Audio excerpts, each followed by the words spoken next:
உங்கள் லைஃப் முக்கியமாக ஒருத்தங்க இருப்பாங்க. அவங்களுக்கு ஷேர் பண்ணிட்டு சவுண்ட் கேள்வி எப்படி இருக்குன்னு சொல்லுங்கள். அதிகாலை அழகாயும் அணையாத சூரியன் ஆகிறார்.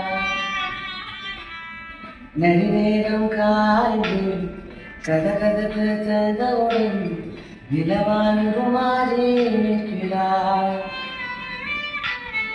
உன்னை என்று பார்த்ததும் என்னை நானே கேட்கிறேன். வைரம் ஒன்றை கையில் வைத்து எங்கு தெரியலதாயோ உண்மை என்று தெரிந்துமே நெஞ்சம் சொல்ல தயங்க